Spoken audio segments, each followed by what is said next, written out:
नमस्कार दोस्तों, स्वागत है आपका आपके YouTube channel SPC centre of knowledge में।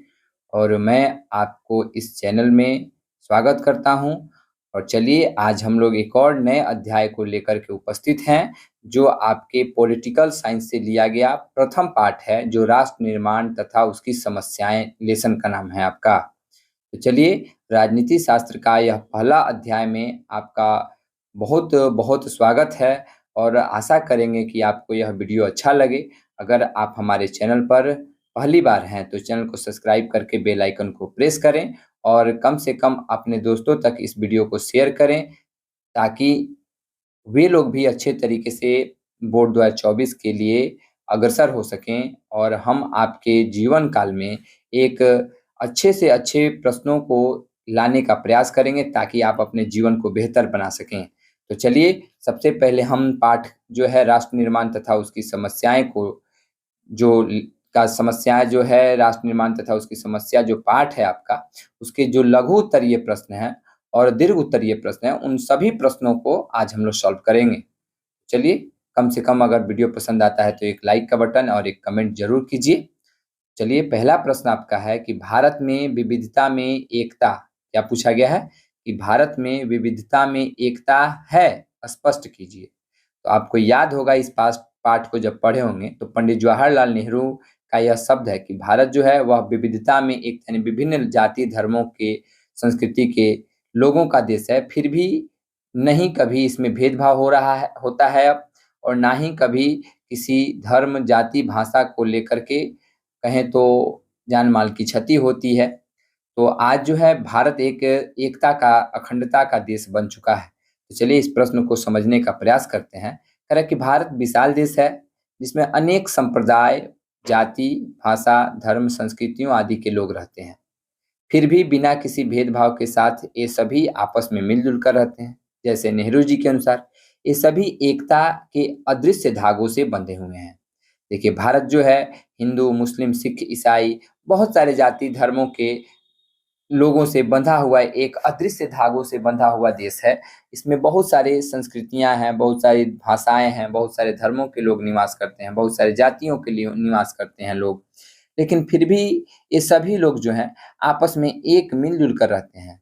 तो पहला क्वेश्चन आपका खत्म होता है। दूसरा क्वेश्चन जो है आपका, यह दूसरा क्वेश्चन है कि जम्मू कश्मीर भारत का अभिन्न अंग है, कारण बताइए। देखिए, यह भी क्वेश्चन 15 और 16 में दोनों बार पूछा गया है। तो चलिए एक बार और हम लोग देखते हैं। भारत जो है, जम्मू कश्मीर जो है भारत का अभिन्न अंग है। कह रहा है कि स्वतंत्र भारत स्वतंत्रता अधिनियम 1947 के अंतर्गत, जो जब भारत स्वतंत्र हुआ 1947 में, उस अधिनियम के अंतर्गत रियासत के जो राजा थे, वे सभी राजा विलय पत्र पर हस्ताक्षर करके अपनी रियासत को भारत संघ में मिला सकते थे। लेकिन राजा हरि सिंह जो थे वह जम्मू कश्मीर के राजा थे। जम्मू कश्मीर के राजा, यह ऐसा दूसरा राज्य था जहां मुस्लिम जनता होते हुए शासक कौन थे, तो हिंदू शासक थे। उसी तरह से एक था जूनागढ़, जहां हिंदू लोग जनता थी तो मुस्लिम शासक थे, वहां भी सेम टू सेम कंडीशन था। तो वहीं कहा गया कि राजा हरि सिंह जो जम्मू कश्मीर के राजा थे, ठीक ऐसा ही किया, और 1947 में जम्मू कश्मीर का संविधान लागू हो गया, जिसमें उसे भारत का अभिन्न अंग घोषित किया। देखिए, यह तो आप बड़ा, इसको जितना चाहें उतना बड़ा करके लिख सकते हैं, लेकिन लघु उत्तरीय प्रश्न है तो आप कम से कम 30 शब्द में ही लिखें तो बेहतर है। चलिए, अगला क्वेश्चन जो है आपका, वह है 1956 के राज्य पुनर्गठन अधिनियम पर संक्षिप्त नोट लिखें। देखिए, पूछा गया है कि 1956 के राज्य पुनर्गठन अधिनियम पर संक्षिप्त नोट लिखें। तो चलिए, यह अधिनियम कब और किसके द्वारा बनाया गया था, तो इसको भी हम लोग समझेंगे, और इसमें ऑब्जेक्टिव्स भी है जो आपको बताने का प्रयास करेंगे। न्यायमूर्ति फजल अली की रिपोर्ट 1955 में आई, जिसके आधार पर राज्य पुनर्गठन अधिनियम का अधिनियम बना। अब यहाँ पे आपका बन सकता है कि राज्य पुनर्गठन अधिनियम किसके रिपोर्ट पर बना, तो न्यायमूर्ति फजल अली के। और उनकी रिपोर्ट कब आई, तो 1955 में आई।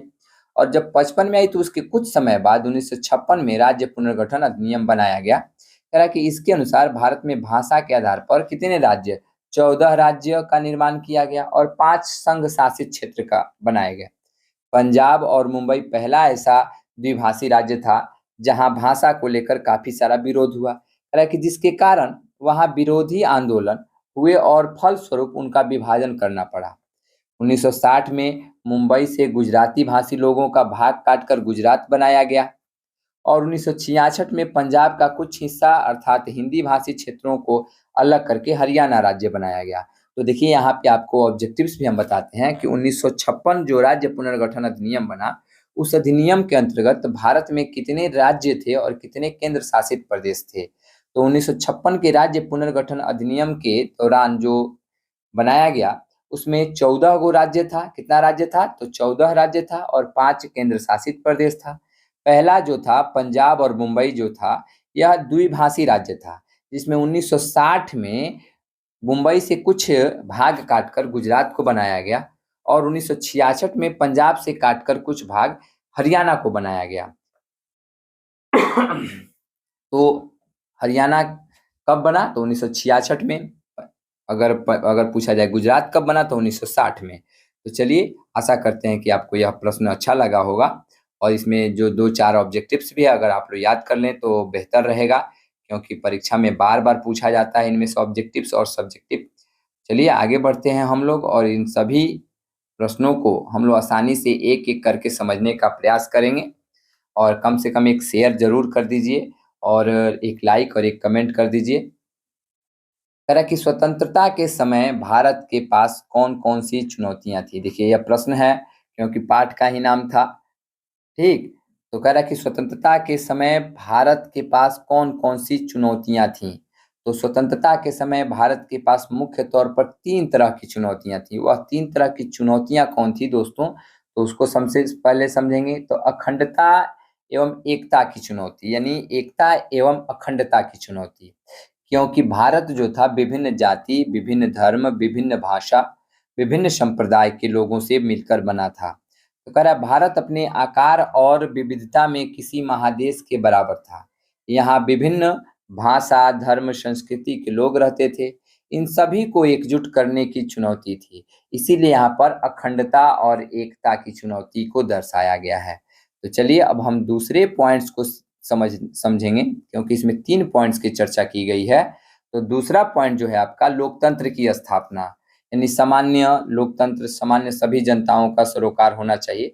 तो भारत ने संसदीय शासन पर आधारित प्रतिनिधित्व मूलक लोकतंत्र को अपनाया और भारतीय संविधान में प्रत्येक नागरिक को मौलिक अधिकार तथा मतदान का अधिकार दिया गया। अर्थात हम अपने देश को, अपने राज्य को, अपने क्षेत्र को चलाने के लिए अपने द्वारा चुने गए नेता के द्वारा ही हम अपने क्षेत्र, देश और राज्य को चलाएंगे। इसे लोकतंत्र की स्थापना कहा गया। दूसरा है समानता एवं आधारित विकास, यानी सभी किसी को एक साथ लेकर के विकास करने की भावना। कह रहा है कि ऐसा विकास जिसमें संपूर्ण समाज का कल्याण हो, ना कि किसी एक वर्ग का, अर्थात सभी वर्गों के साथ समान व्यवहार किया जाए और सामाजिक रूप से वंचित वर्गों तथा धार्मिक, सांस्कृतिक अल्पसंख्यक समुदायों को विशेष सुरक्षा दी जाए। देखिए, इसमें केवल ऐसा नहीं था कि जो जाति ज़्यादा उच्च थे उनको विशेष छूट दिया गया, ऐसा कुछ नहीं था, बल्कि सभी जातियों को एक साथ लेके चला गया और साथ ही साथ जो धार्मिक, सांस्कृतिक या अल्पसंख्यक रूप से कम जनसंख्या वाले लोग थे, उनको कुछ विशेष रूप से सुरक्षा दी गई। तो चलिए अब हम 3 प्रश्नों को तो हम लोगों ने देख लिया। अब आगे बढ़ते हैं और अगला जो आपका प्रश्न है, सॉरी 4 प्रश्नों को हमने देखा। 5वां प्रश्न आपका है कि द्विराष्ट्र सिद्धांत क्या है? क्या पूछा गया है कि द्विराष्ट्र सिद्धांत क्या है? तो यह सिद्धांत जो है प्रथम बार मोहम्मद अली जिन्ना द्वारा प्रतिपादित किया गया था। इस सिद्धांत के अनुसार भारत किसी एक कौम का नहीं, बल्कि हिंदू, मुस्लिम नाम की 2 कौमों का देश था, यानी 2 धर्मों का देश था, जो जाति नहीं कह सकते हैं, धर्म का देश था। और इसी कारण मुस्लिम लीग ने मुसलमानों के लिए एक अलग देश अर्थात पाकिस्तान की मांग की। समझ में आया दोस्तों ये? अर्थात जो जब हिंदुस्तान और पाकिस्तान बटा, इसकी प्रथम बार अगर किसी ने इस शब्द की प्रतिपादित किया था तो वह थे मोहम्मद अली जिन्ना। इन्होंने द्विराष्ट्र सिद्धांत को प्रतिपादित किया। लेकिन जब यह द्विराष्ट्र सिद्धांत का प्रतिपादन किया गया तो बहुत सारे ऐसे नेता थे जिन्होंने इस सिद्धांत को मानने से इनकार कर दिया। तो चलिए आगे बढ़ते हैं और ऐसे ही हम लोग प्रश्नों को हल करने का प्रयास करेंगे। अब है भारत विभाजन के कारण बताइए। देखिए यह दीर्घ प्रश्न है तो चलिए, अभी हम लोगों ने समझा द्विराष्ट्र सिद्धांत। द्विराष्ट्र सिद्धांत के बाद ही हम लोगों का भारत जो है वह विभाजन हुआ, यानी पाकिस्तान और भारत बटा। तो इसके जो कारण थे उसको भी समझेंगे और इससे हमें क्या क्या हानियां हुई उसको भी समझने का प्रयास करेंगे। कह रहा है कि भारत विभाजन केवल धर्म के आधार पर हुआ। भारत का विभाजन किस आधार पर हुआ? तो धर्म के आधार पर हुआ।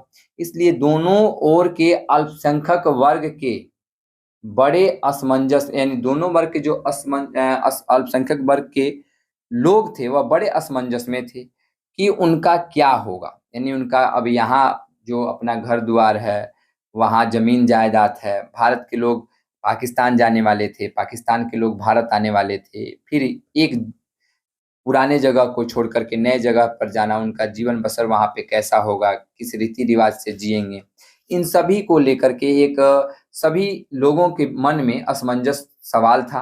कह रहे कि भारत के विभाजन का आधार धार्मिक बहुसंख्या को बनाया गया, यानी धर्म को बनाया गया कि जिधर जो है जिस धर्म के लोग ज्यादा रहेंगे वह उस धर्म के लोगों को क्षेत्र वह दे दिया जाएगा। ब्रिटिश इंडिया के मुस्लिम जो थे, कह रहा कि ब्रिटिश इंडिया के मुस्लिम बहुल प्रांत पंजाब और बंगाल में अनेक हिस्से बहुसंख्यक थे। अर्थात पंजाब के ऐसे क्षेत्र थे जहाँ पे मुस्लिमों की आबादी ज्यादा थी, बंगाल के कुछ ऐसे क्षेत्र थे जहाँ मुस्लिम बहुसंख्यक रूप में थे, और गैर मुस्लिम आबादी वाले थे। देखिए, कुछ ऐसे भी थे जहाँ कम मुस्लिम लोग थे, कुछ ऐसे भी थे जहाँ बहुत अधिक मुस्लिम लोग थे। ऐसे में इन प्रांतों का बंटवारा धार्मिक बहुसंख्या के आधार पर ही जिले या उससे निचले स्तर के प्रशासनिक हलके को आधार बनाकर किया गया। आगे देखते हैं। कह रहा है कि मुस्लिम बहुल प्रत्येक इलाका पाकिस्तान में जाने को राजी नहीं था। देखिए, सभी ऐसा हिंदू भी नहीं थे कि जो पाकिस्तान से भारत चले आए, और बहुत सारे ऐसे मुस्लिम भी नहीं थे जो भारत छोड़कर पाकिस्तान जाएं, ऐसा नहीं था सब किसी के मन में। कह रहा कि मुस्लिम बहुल प्रत्येक इलाका पाकिस्तान में जाने को राजी नहीं था।